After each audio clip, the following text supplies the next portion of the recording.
നമസ്കാരം. ഞാനിപ്പോ പറയാൻ ഉദ്ദേശിക്കുന്ന വിഷയം നമ്മുടെ ശബരിമല ഇപ്പോൾ ശുദ്ധീകരിച്ചുകൊണ്ടിരിക്കുകയാണ്. അപ്പൊ ഇത് എല്ലാവരും പറയുന്നു അയ്യപ്പൻ ഇത് ശുദ്ധീകരിച്ചെടുക്കുന്നു, തിന്മയെ നശിപ്പിച്ചു തുടങ്ങി എന്നൊക്കെ പറയുന്നുണ്ടെങ്കിലും എനിക്ക് 100% ഉറപ്പുണ്ട് ഇത് സൃഷ്ടാവാൻ ദൈവം ഈ കാലഘട്ടം, സത്യയുഗം ആരംഭിച്ചിരിക്കുന്ന ഈ കാലഘട്ടത്ത് അയ്യപ്പൻ അല്ല ശുദ്ധീകരിക്കുന്നത്. അയ്യപ്പൻ എന്ന് പറയുന്നത് ശരിക്കും ഭൂമിയിൽ ജീവിച്ചിരുന്ന ആ ദൈവിക ചൈതന്യത്തെ ഉൾക്കൊണ്ടിരുന്ന ഒരു മനുഷ്യനാണ് അയ്യപ്പൻ. ഒരു രാജകുമാരനായിരുന്നു. ആ ചൈതന്യം അവിടെ ഉണ്ടായിരുന്ന ശാസ്താവ് എന്ന് പറയുന്ന ആ ശക്തിയിലേക്ക് ലയിച്ചു. ശരിക്കും ശുദ്ധീകരിക്കുന്നത് ശാസ്താവാണ്. എന്താണ് ഈ ശാസ്താവ്? ശരിക്കും സൃഷ്ടാവായ ദൈവത്തിന്റെ ഒരു പ്രധാന ദേവൻ അല്ലെങ്കിൽ ഒരു പ്രധാന അദൃശ്യ ശക്തിയാണ് ശാസ്താവ്. ശാസ്താവിൽ ദൈവത്തിന്റെ കോപഭാവവുമുണ്ട്, സ്നേഹഭാവവുമുണ്ട്. ആ രണ്ടിൽ നിന്നും ഉത്ഭവിച്ച ഒരു ദേവൻ, ഒരു ഏഞ്ചൽ എന്ന് വേണമെങ്കിലും പറയാം, ആണ് ശാസ്താവ്. ആ ശാസ്താവിന്റെ പകർച്ചയിൽ നിന്നാണ് അയ്യപ്പൻ എന്ന് പറയുന്ന ആ ഒരു രാജകുമാരന്റെ ജനനം. അപ്പൊ ആ രാജകുമാരന് ഉണ്ടായിരുന്നത് ശാസ്താവിന്റെ പകർച്ചയാണ്. ആ ഡ്യൂട്ടി പൂർത്തീകരിച്ചു, ഭൂമിയിൽ ചെയ്യേണ്ട കാര്യങ്ങളൊക്കെ ചെയ്തതിനു ശേഷം ആ അയ്യപ്പൻ അവിടെ ആ ശാസ്താവ് ക്ഷേത്രത്തിൽ അവിടെ ഉണ്ടായിരുന്ന ആ ചൈതന്യത്തോടുകൂടെ ലയിച്ചു. ഇപ്പോ മനസ്സിലാക്കേണ്ടത്, ഞാൻ എന്റെ ആദ്യമേ ഉള്ള മെസ്സേജിൽ പറഞ്ഞിട്ടുണ്ട്, എന്നോട് ദൈവം പറഞ്ഞിട്ടുള്ളത് നമ്മുടെ കേരളത്തിൽ കുറച്ച് പോസിറ്റീവായിട്ട് കുറച്ചെങ്കിലും ഉള്ളത് പരശുരാമൻ സ്ഥാപിച്ച അമ്പലങ്ങളാണ്. അപ്പൊ ഈ പരശുരാമൻ, ഈ അമ്പലം എന്ന് ഞാൻ പറയുന്നത് അമ്പലം പിന്നീട് ഉണ്ടായി വന്നതാണ്. പരശുരാമൻ സ്ഥാപിച്ച ഓരോ പ്രതിഷ്ഠകളാണ്. പരശുരാമൻ സ്ഥാപിച്ചിട്ടുള്ളത് എല്ലാം സൃഷ്ടാവായ ദൈവത്തെയാണ് അവിടെ സ്ഥാപിച്ചിരിക്കുന്നത്. ആ ദൈവ ചൈതന്യത്തെയാണ് അവിടെ സ്ഥാപിച്ചിട്ടുള്ളത്. പക്ഷേ പിന്നീട് അതെല്ലാം ഈ അദൃശ്യ അസുര ശക്തികളുടെ കൈകളിലായി പോയത് കൊണ്ടാണ് ഇവിടെയെല്ലാം ഇത്രയധികം നെഗറ്റീവായിക്കൊണ്ടിരിക്കുന്നതും ഈ രീതിയിൽ അധപ്പതിച്ചു പോയത്.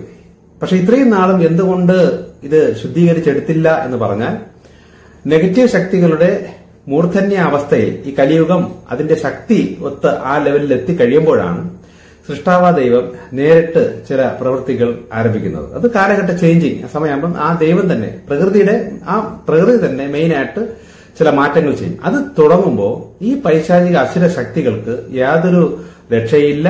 ഇവരെല്ലാവരും പൂർണ്ണമായി തോറ്റ് നശിച്ചിരിക്കും. ഇത് ശരിക്കും പറഞ്ഞ ഒരു ദേവാസുര യുദ്ധം മറ്റ് ഡയമെൻഷനിൽ നടന്നുകൊണ്ടിരിപ്പുണ്ട്. അത് തുടങ്ങിക്കഴിഞ്ഞിട്ടുണ്ട്. അതിന്റെ ഫലമായിട്ടാണ് ഈ ശുദ്ധീകരണങ്ങളെല്ലാം നടക്കുന്നത്. അപ്പോൾ ഇതിന്റെ ഭാഗമായിട്ട് പ്രധാനമായി നിൽക്കുന്നത് ഈ ശാസ്താവായി നിൽക്കുന്ന പ്രധാന ദേവൻ തന്നെയാണ് പ്രധാനമായി നിൽക്കുന്നത്.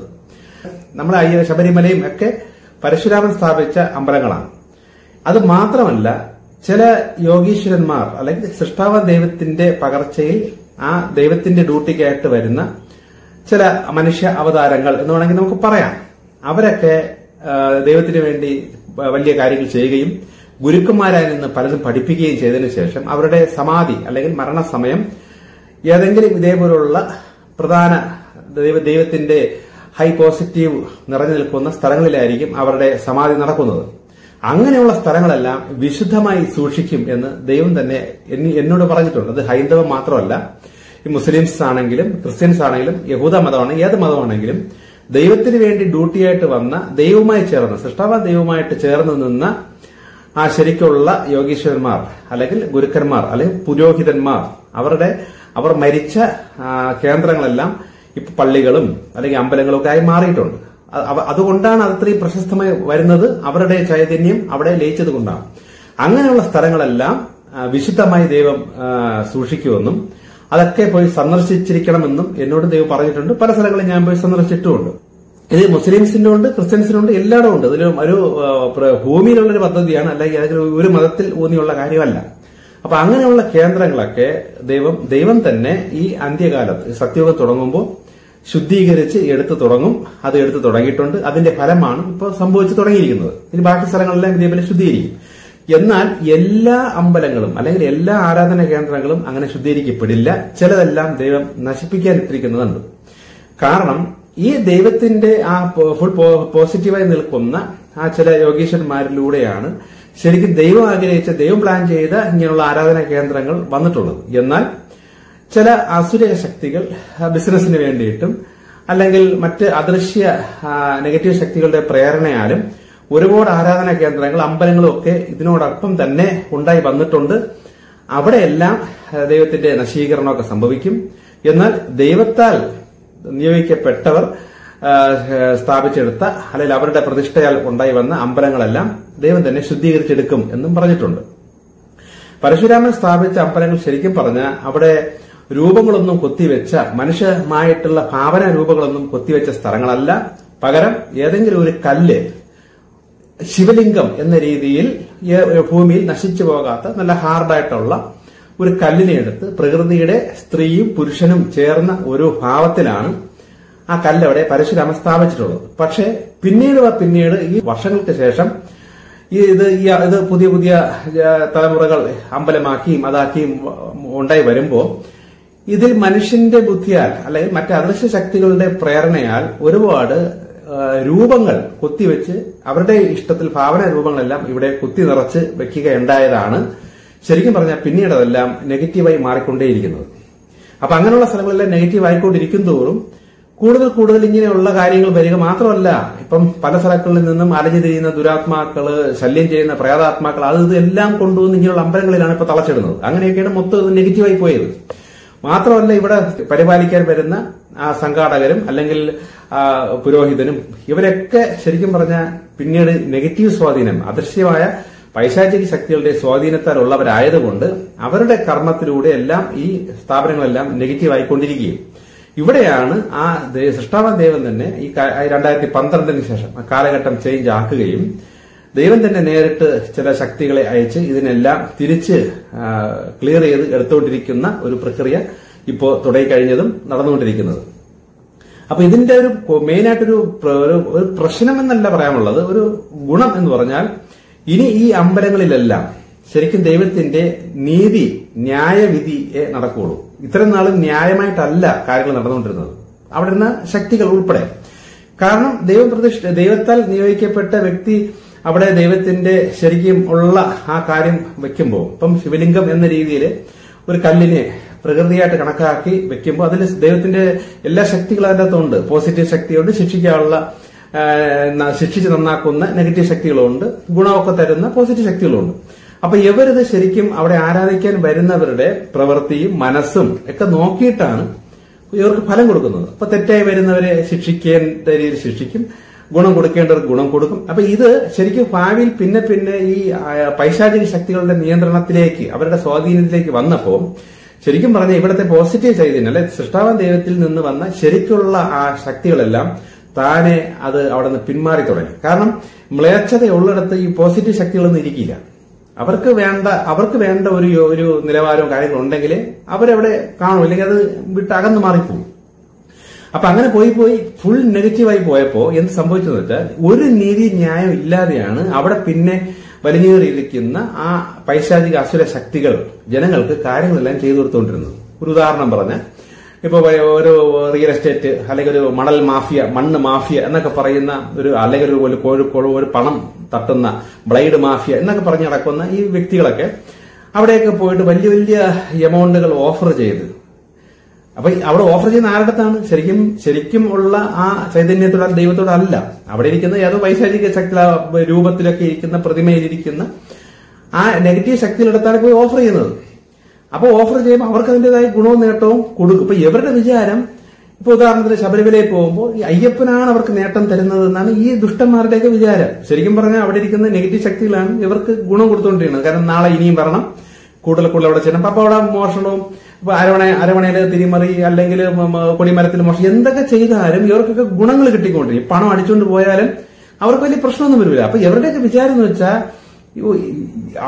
ഈ ഒന്നുകിൽ അയ്യപ്പൻ ഇവരെ ശിക്ഷിക്കണം, ഇത് ശിക്ഷയും വരുന്നില്ല. അപ്പൊ ഇതൊന്നും ഇല്ലേ, ഇങ്ങനൊരു ശക്തിയൊന്നും ഇല്ല. ഇതൊക്കെ വെറുതെ ജനങ്ങളെ പറ്റിച്ചും കൊണ്ട് പണ്ടുള്ള കാലത്ത് വന്ന സംഭവമാണ്. അല്ലാതെ ശരിക്കും പറഞ്ഞ ദൈവത്തിന്റെ ഒന്നും ഇല്ല. കാരണം നമ്മൾ അവിടെ നിന്ന് മോട്ടിച്ചിട്ട് പോലും നമുക്ക് വലിയ കുഴപ്പമൊന്നും ഇല്ലല്ലോ എന്ന് വിചാരിച്ച് ഈ മോഷണവും കൊള്ളത്തരവും കള്ളത്തരവും ഒക്കെ ഇങ്ങനെ കൂടി വന്നുകൊണ്ടിരിക്കുകയും ശരിക്കും പറഞ്ഞാൽ അവിടെ ശരിക്കുള്ള ആ ശാസ്താവിന്റെ അല്ലെങ്കിൽ അയ്യപ്പന്റെ എനർജി അവിടെ ഇല്ല. കാരണം അവിടെ ഇത്രയും നെഗറ്റീവ് ആയിക്കൊണ്ടിരിക്കുന്നത് കൊണ്ട് ആ ചൈതന്യം കൂടെ വിട്ടുമാറി നിൽക്കുകയും ഇപ്പൊ അസുരന്മാരല്ലെ പിശാചിന്റെ കയ്യിലാണ് അതൊക്കെ പൊയ്ക്കൊണ്ടിരുന്നത്. പക്ഷെ ഇപ്പോ 2012 ശേഷം ദൈവം സ്ട്രിക്റ്റ് ആക്കി ഇതൊക്കെ ശുദ്ധീകരിച്ച് തുടങ്ങുമ്പോൾ ഇനി ശബരിമലയിലേക്ക് പോകുമ്പോൾ അല്ലെ ഇങ്ങനെയുള്ള ആരാധനാ കേന്ദ്രങ്ങളിലേക്ക് പോകുന്നവർ ഒന്ന് സൂക്ഷിക്കണം. ന്യായമായ വിധിയെ ഇനി അവിടെ നടക്കുള്ളൂ. പണ്ടത്തെ പോലെ വെട്ടിപ്പും തട്ടിപ്പും കൊള്ളയൊക്കെ ചെയ്തിട്ട് അവിടെ പോയി ഓരോന്ന് ഓഫർ ചെയ്തിട്ടോ ഉള്ള കാശത്രയും കൊണ്ട് അവിടെ കളഞ്ഞിട്ടോ യാതൊരു ഗുണവും വരില്ല. കാരണം ഇനി അവിടെയൊക്കെ പരിപാലിച്ചു കൊണ്ടുവരുന്നത് ദൈവത്തിന്റെ ശരിക്കുള്ള ശക്തികളാണ്. അവർ നിയമം നോക്കിയ കാര്യങ്ങൾ ചെയ്യുള്ളൂ. ഇതാണ് അടുത്തൊരു പ്രശ്നം. അപ്പൊ ഇനിയുള്ള കുഴപ്പമെന്ന് വെച്ചാൽ പ്രകൃതിയുടെ വ്യവസ്ഥകളും കാര്യങ്ങളൊന്നും പാലിക്കാതെ അവിടെ പോയി ഇവിടെ പോയി ആ കാര്യം സാധിക്കും എന്നും പറഞ്ഞ് ഓടുന്നവർക്കൊക്കെ ഇനി ശരിക്കും പറഞ്ഞാൽ ഇങ്ങനെയുള്ള സ്ഥലങ്ങളിൽ പോകുമ്പോൾ കഷ്ടവും കൂടെയുള്ളൂ. കാരണം ദൈവത്തിന്റെ ശിക്ഷകൾ അനുഭവിക്കേണ്ടി വരും. നേരത്തെ അത് വരൂലായിരുന്നു. നേരത്തെ ഈ ഓഫറും അല്ലെങ്കിൽ അവിടെ പോയി കമന്ന് കിടന്ന് തൊഴുത് മെഴുകി വരുമ്പോൾ അവിടെയുള്ള അസുര ശക്തികൾ ഇവർക്കുള്ള ഗുണം കൊടുക്കുമായിരുന്നു. അപ്പൊ ഈ എല്ലാവരുടെയും വിചാരം അയ്യപ്പൻ പ്രസാദിച്ചു എന്നാണ് വിചാരിച്ചുകൊണ്ടിരിക്കുന്നത്. ശരിക്കും പറഞ്ഞാൽ ഇനിയാണ് അയ്യപ്പൻ ശരിക്കും പറഞ്ഞാൽ പ്രസാദിക്കുന്നതും. അയ്യപ്പനല്ല, ശാസ്താവ്, ഞാൻ പറഞ്ഞതുപോലെ അതിലോട്ട് അലിഞ്ഞല്ലോ. ആ ശാസ്താവ് ഇനിയാണ് ശരിക്കും പ്രസാദിക്കുന്നത്. പക്ഷേ എന്താണ് കുഴപ്പമെന്ന് വെച്ചാൽ നീതി ന്യായം നോക്കി അളർന്നേ കൊടുക്കേണ്ടവർക്ക് കൊടുക്കുള്ളൂ എന്ന കാര്യം എല്ലാവരും ഒന്ന് അറിഞ്ഞിരിക്കണം. ഇത് ഇവിടെ മാത്രമല്ല, ഇനി പല ഇപ്പം തിരുവനന്തപുരത്താണെങ്കിലും എല്ലായിടത്തും പ്രധാന ചില അമ്പലങ്ങൾ യോഗീശ്വരന്മാര് സമാധിയായ സ്ഥലങ്ങളുണ്ട്. ഇപ്പം കേരളത്തിൽ ആണ് കന്യാകുമാരി മുതൽ ഗോകർണം വരെയാണ് പരശുരാമൻ സ്ഥാപിച്ചിട്ടുണ്ടെങ്കിലും മറ്റു പല സംസ്ഥാന തമിഴ്നാട്ടിലൊക്കെ അവിടേതായിട്ടുള്ള ചില യോഗീശ്വരന്മാര് സൃഷ്ടാവാൻ ദൈവത്തിന് വേണ്ടി നിന്നവരുണ്ട്. അപ്പൊ അവരൊക്കെ സ്ഥാപിച്ച് ഒരുപാട് അമ്പലങ്ങളൊക്കെ അവിടെയും ഉണ്ട്.